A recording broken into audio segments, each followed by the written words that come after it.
මැදපෙරදිග කලාපයේ මහා පරිමාණ යුදකැටුමක අවධානය මතු කරමින් ඊශ්‍රායලය පසුගිය බ්‍රහස්පතින්දා අලුයම් කාලයේදී ජෙට් යානා 200ක් යොදා ගනිමින් ඉරානයට දැඩි ගුවන් ප්‍රහාරයක් එල්ල කළා. සිය රටට තර්ජනයක් වන න්‍යෂ්ටික වැඩසටහනක් ඉරානය දියත් කරන බවට චෝදනා කරමින් ඊශ්‍රායලය දියත් කළ මෙම මෙහෙයුම නම් කර තිබුණේ ඔපරේෂන් රයිසන් ලයන් ලෙසින්. එහිදී ඉරාන ඉස්ලාමීය විප්ලවවාදී ආරක්ෂක බලකායේ මුලස්ථානය භූගත කඳවුරක පිහිටි ඉරාන ප්‍රධානතම න්‍යෂ්ටික බලගැන්වීමේ මුලස්ථානය වන නට්සාන් න්‍යෂ්ටික වැඩබිම් ඊශ්‍රායලයේ ඉලක්ක වී තිබුණා. ඉතා සැලසුම් සහගතව දියත් කළ මෙම ප්‍රහාරවලින් ඉරානයේ හමුදාපති මේජර් ජෙනරාල් මොහමඩ් බගේරි එරට විප්ලවකාරී හමුදාවේ ප්‍රධානියාද ජීවිතක්ෂයට පත් වුණා. ප්‍රබල පෙළේ න්‍යෂ්ටික විද්‍යාඥයින් 6 දෙනෙකුද ප්‍රහාරවලින් මරණයට පත්වීම ඉරානයේ න්‍යෂ්ටික වැඩසටහනට එල්ල කළ මරු පහරක්.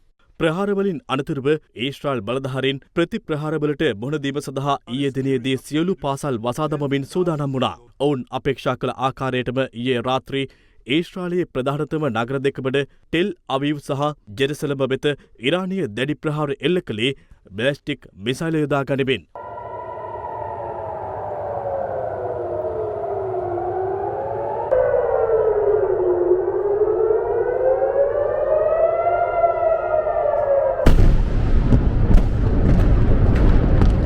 මේ ඔබ දකින්නේ ඉරානයේ එල්ල කරන ලද බැලිස්ටික් මිසයිල ඊශ්‍රායලයේ අගනුවරට එල්ලවන ආකාරයයි.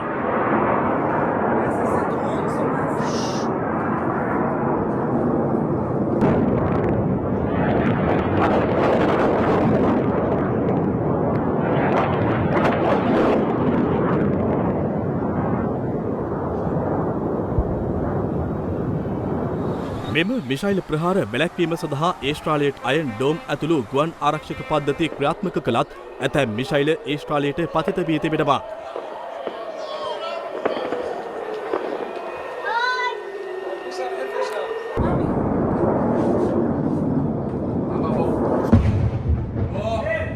විදෙස් මාධ්‍ය වාර්තා කළේ ඇමරිකාවේ ආරක්ෂක මුලස්ථානයේ හෙවත් පෙන්ටගනයට සමාන ඊශ්‍රායලයේ ප්‍රධාන අනදෙන මුලස්ථානයටද මිසයිල් ප්‍රහාර එල්ල වී ඇති බවයි.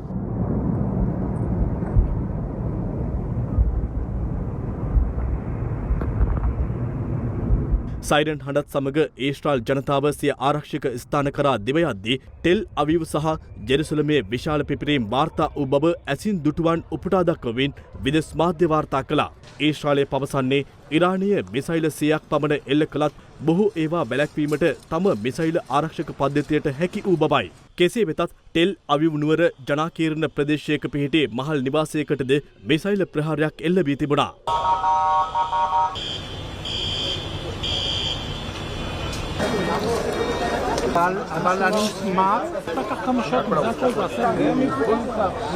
Israel's ambulance service said several people were treated for shrapnel injuries in the Tel Aviv area. So we are in the heart of a civilian area, and rockets fell here and made a massive destruction.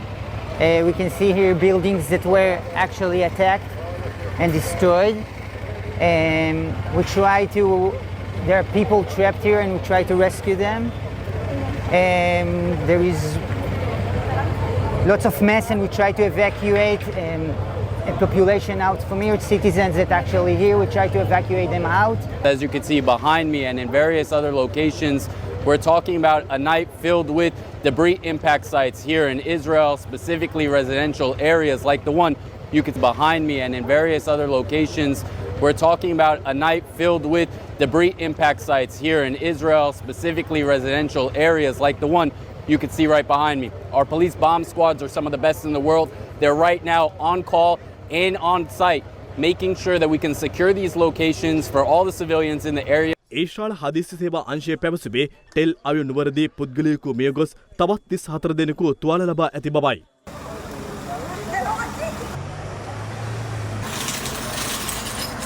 ප්‍රහාරවලින් විනාශ වී ගිය ගොඩනැගිලිවලට යට වූ පුද්ගලයන් සොයන අයිලෝන් පළාතේ සහන සේවා නියෝජ්‍ය අධ්‍යක්ෂක රාමි මුෂර් පවසන්නේ මෙය ඉතා අමාරු සහ සංකීර්ණ ක්‍රියාවක් බවයි. මැදපෙරදිග ගැටුම් උත්සන්න වෙද්දී ඉරානයේ ටෙහෙරාන් අගනුවරට රැස් වූ ජනතාව විරෝධතාවක නිරත වුණා. ඔවුන් පැවසුවේ ඊශ්‍රායලය තම රටට එල්ල කළ ප්‍රහාරයට පලිගත යුතු බවයි.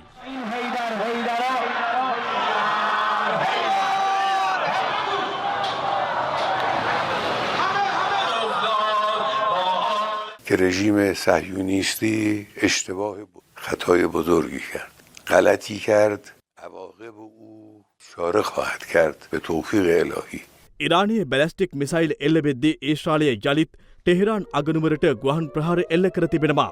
ඉරාන බලධාරීන් පවසන්නේ ඊශ්‍රායල් මිසයිල් දෙකක් ටෙහෙරාන් අගනුවර ටෙරාබාද් ගුවන් තොටුපළට පතිත වූ බවයි. මෙම ප්‍රදේශය ඉරානයේ ප්‍රධාන පෙළේ නායකයින්ගේ නිවෙස්වලට ආසන්නයේ පිහිටා ඇතැයි විදෙස් මාධ්‍ය වාර්තා කළා. මැද පෙරදිග උත්සන්න වී ඇති යුදමය තත්ත්වය සමනය කිරීමට දෙරටම ක්‍රියා කළ යුතු බව එක්සත් ජාතීන්ගේ මහලේකම් අන්තෝනියෝ ගුටෙරස් ඇතුළු ලෝක ප්‍රජාව ඉල්ලීම් කරනවා. මේ අතර ඊශ්‍රායලයේ ශ්‍රී ලංකා තානාපති නිමල් බණ්ඩාර මහතා එරට රැඳී සිටින ශ්‍රී ලාංකිකයින්ට දැනුම් දෙන්නේ මෙම අසීරු වාතාවරණය හමුවේ ඉතා කල්පනාකාරීව සමාජ මාධ්‍ය භාවිතා කරන ලෙසයි. ඩුබයි හා අබුඩාබිවල ගුවන් තොටුපළවල රැඳී සිටින පිරිසට තමා පෞද්ගලිකව කතා කළ බවත් ඔවුන්ට තාවකාලිකව වීසා ලැබී ඇති බවත් තානාපතිවරයා ප්‍රකාශ කළා. එම පිරිස් වෙත ගුවන් සමාගම නවාතැන් පහසුකම් සලසා දී ඇති අතර එක්සත් අරාබි එමිල් රාජ්‍යයේ තානාපති කාර්යාලය ඔවුන් හා සම්බන්ධ වන බවත් තානාපතිවරයාගේ නිවේදනය සඳහන්. යම් ලාංකිකයෙක් ඉරාන ඊශ්‍රායල යුද ගැටුම් හේතුවෙන් තුවාලවීම් හෝ අනතුරකට ලක්ව ඇතනම් මෙම WhatsApp අංකවලට දැනුම් දෙන ලෙස ඊශ්‍රායලයේ ශ්‍රී ලංකා තානාපති කාර්යාලය දැනුම් දෙනවා.